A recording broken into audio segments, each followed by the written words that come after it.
जब चांद इतना दूर होके समझ लेता हो तो ये करीब होके क्यों ना समझेंगे। बात वाज़ेह हो गई। और अब इस आयत को आगे बढ़ाते हुए आयत नंबर 16 के बाद आयत नंबर 17, और चूंकि सूरह मोहम्मद की आयतें साथ साथ चल रही लेकर, एक तरफ एक आयत जो है फजाइल के बारे में है और एक आयत जो है रज़ाइल के बारे में है, मुनाफिकीन रज़ाइल का। अब ये जो थे लोग गौर से सुनने वाले, ये अपने काम की बात तो खूब याद रखते थे, और जो काम की बात नहीं होती थी उसे सुनी अनसुनी कर देते थे। फिर बाहर निकलकर पांच मुफस्सिरीन कहते हैं ये जानबूझ के पूछते थे कि हमारे बारे में तो कुछ नहीं कहा था। माज़ा काला आनिफा, ए साहिबान इल्म ये तो बताओ कि हमारे बारे में तो कुछ आयत नहीं आई थी। अल्लाह अकबर। लेकिन बहरहाल ये बात भी मेरे नजदीक काबिल कबूल नहीं है, इसलिए जब गौर से सुन रहे थे तो फिर सब सुन रहे थे। आयत मजम्मत में आई हो या मिदहत में आई हो, सब सुन रहे, लेकिन सिर्फ पैगंबर का मजाक उड़ाते हुए, यानी बैठते भी हैं। ये सूरा मदनी है, मक्की नहीं है। पहचान क्या है? मक्की सूरतों में आपको मुनाफिकीन का तस्करा कम मिलेगा, मदनी सूरतों में आपको मुनाफिकीन का तस्करा ज्यादा मिलेगा। क्यों? कि मक्के में मुनाफिक थे ही नहीं, या तो काफिर थे या मोमिन थे। जब मदीने पहुंच के इस्लाम को ताकत मिली तो काफिर इस्लाम की ताकत का जब मुकाबला ना कर सका तो उसने पैंतरा बदला, और अब तरीक़े वारदात तब्दील करके, मैंने लफ्ज को तब्दील कर दिया, तरीक़े वारदात तब्दील करके उसने कुफ्र के लिबादे पर निफाक का लिबादा, निफाक खुद कुछ भी नहीं होता, इस्लाम का लिबादा ओढ़ लिया।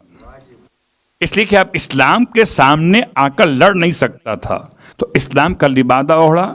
मदीने में रहने वाले कबाइल यहूद के फौजी एतबार से, इक्तसादी एतबार से बहुत मजबूत थे, मुआशी एतबार से वो सपोर्ट करते थे अंदर के एलिमेंट्स को, जब तक किबला बहार की मदद हासिल न हो। सलवात पढ़े मोहम्मद।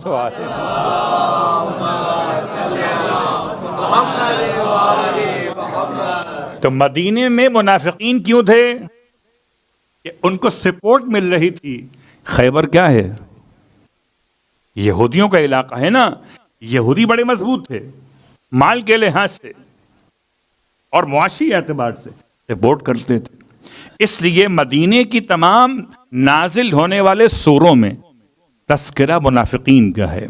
और इसीलिए अब ये जब पैगंबर की बारगाह से निकल कर पूछते थे साहिबान इल्म से कि अभी पैगंबर ने क्या फरमाया, तो उसका मजाक उड़ाते हुए कहते थे कि हमें तो कुछ समझ में नहीं आया, तुम्हारा ईमान बड़ा होगा इससे। वल्लज़ीना इह्तदौ, जिनका ये मजाक उड़ाते थे, खुदा उनकी तारीफ बयान कर रहा है। मुनाफिकीन जिनका इस्तेहज़ा करते थे, खुदा उनके लिए कलमाते तारीफ को अदा कर रहा। वल्लज़ीना इह्तदौ, वो जो हिदायत के तलबगार हैं, मोहम्मद के पास बैठते हैं, तो उनके लिए ज़ादाहुम हुदा, पैगंबर के कलिमात से हिदायत में इजाफा होता चला जाता है। वो आताहुम तक़वाहुम, और उन्हें उनका तक़वा खुदा नसीब करता चला जाता है। उनका तक़वा, उनका तक़वा क्या मतलब?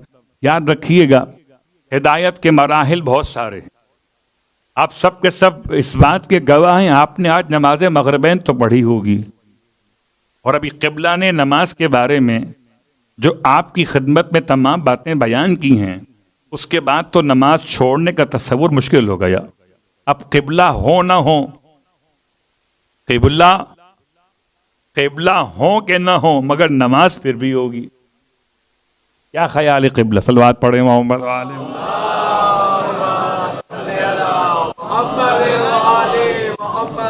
और जब नमाज होगी तो बगैर सूरह अल-हम्द के नहीं होगी, सिवाय उस नमाज के जिसमें लेटना पड़ता है। वो नमाज तो बगैर अलहम्द के हो सकती है, यानी नमाज जनाजा। बाकी सारी नमाजें अलहम्द के बगैर नहीं हो सकती। और अलहम्द में अगर एक जुमला निकाल दें तो अलहम्द नामुकम्मल है। इहदिना सिरातल मुस्तकीम। तो जैसे हर नमाज में सिराते मुस्तकीम पर सुबाते कदम की दुआ है, ऐसे रसूल खुदा की महफिल में बैठने वालों के लिए पैगंबर का हर जुमला सुबाते कदम का तरीका है। वो सुनते जा रहे हैं, हिदायत पर कदम मजबूत होते जा रहे। वो आता हूं तकवाहुम, और उनका तकवा खुदा उनको अता कर रहा है। क्या मतलब है क़िबला? इसको आसान कर लेते। मुझे नहीं मालूम कि आप लोग किस तरीके से सबील से इस्तेफादा करते होंगे। सबील पर कभी अगर चाय मिल रही हो तो चाय तकसीम करने के दो तरीके हो सकते हैं। एक तो ये कि खुद से उसने तमाम गिलासिस में चाय भर दी हो, एक तरीका ये भी होता है, एक ये भी होता है कि सारे गिलासिस खाली हों, बिल्कुल खाली हो। आप में से जो भी जाएगा, मैं जाऊं आप जाएं, तो आपको अगर चाहिए हाफ कप विदाउट शुगर तो आप ले सकते हैं। आपको चाहिए बिल्कुल पूरा पूरा cup, full cup with sugar, आप ले सकते हैं। का मतलब क्या हुआ? जिसको जैसी ख्वाहिश है उसको वैसी चाय मिलेगी। चाय सबके लिए एक ही बनी है। वह आताहुम तकवाहुम। तो पैगंबर की बारगाह में जितने लोग बैठे होते थे, हर एक को उसके ज़र्फ के मुताबिक सुबाते हिदायत पे तकवा मिल जाता। इससे ज्यादा आसान मिसाल, सलवात पढ़े मोहम्मद वाले। चाय की बात आई तो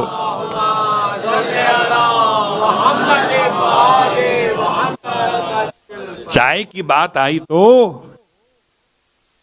कहने समझ में आ गई। हालांकि मैं कल बता चुका हूं आपको, दूध अलग मिलेगा, पानी अलग मिलेगा, शहद अलग मिलेगा। मुझे किसी रिवायत में चाय की पत्ती जन्नत में नहीं मिली, और अगर मिल भी जाती तो चाय पकाते कहां पर। खैर, अब एक सवाल कल आ गया मेरे पास कि आपने शहद की नहर तो बयान की, बहेगा कैसे? मैंने कहा जाके देख कर आऊंगा तो बताऊंगा। वैसे जो लफ्ज है कुरान मजीद की आयत में मुसफ़ा है, तो शायद ये मुसफ़ा हम समझ नहीं सके, और लफ्ज मुसफ़ा का शायद ये मफहूम हो कि शहद की कैफियत ऐसी होगी इसे खुदा बहाना चाहे और बहने से रुक सकेगा। तो मुसफ़ा ऐसे शहद को भी कहा जाता है जो लिक्विड शेप में ऐसा हो कि बहता भी हो, शहद भी हो। खैर, बात से बात आई तो मैंने चाहा कि जवाब भी हाथ के हाथ अदा हो जाए। तो अब ये आयत नंबर 17 के बाद आयत नंबर 18, और आयत नंबर 18 बड़ा मुश्किल आयत है। अब जरा हौसला कायम कीजिएगा कि ये आयत बड़ी सख्त है। बात किसकी हो रही है? वो जो मजाक उड़ा रहे थे। ये कौन है? मुनाफिकीन। मुनाफिकीन क्यों है कि मदीने में हैं? सपोर्ट यहूदियों की, यानी बाहर के एलिमेंट की सपोर्ट मौजूद है, और इनकी इस कैफियत के एतबार से ये समझते शायद बस ये सब बातें ऐसे ही हैं। वो हल यंजुरूना, क्या ये लोग इंतजार कर रहे हैं इल्ला साअता, कयामत के आने का, अन तातियहुम बख्ततन, कि इन्हें अचानक कयामत आ लेगी। लफ्ज बख्ततन, अचानक, बिल्कुल अचानक, यानी जिसका तसव्वुर न हो। वैसे तो बहुत सारी मिसालें शायद अब यहां पेश नहीं हो सकती। कौन सी बातें अचानक हो सकती? शायद इस बिल्कुल ऐसी दुनिया में जहां टाइमली हर बात मैनेज्ड है, ये कहना कि कोई बात अचानक हो सकती है बड़ा मुश्किल है। आपको सब मालूम है कि आपकी ऑफिस की टाइमिंग्स क्या हैं, आपको ट्रांसपोर्ट कितने बजे पिक करती है, कब ड्रॉप करती है, तमाम बातें हैं ना। लेकिन फिर अचानक क्या होता है? अचानक ये होता है कि आपको ऑफिस से आना था शाम के 5 बजे और रास्ते में बिल्कुल नॉर्मल ट्रैफिक चल रहा था, अचानक एक गाड़ी का एक्सीडेंट हो गया। एक्सीडेंट होने से ट्रैफिक जैम हुआ, आप अपने प्लान से यानी अपने मंसूबे से आप आधा घंटा लेट हो गए। ये क्या हुआ? अचानक।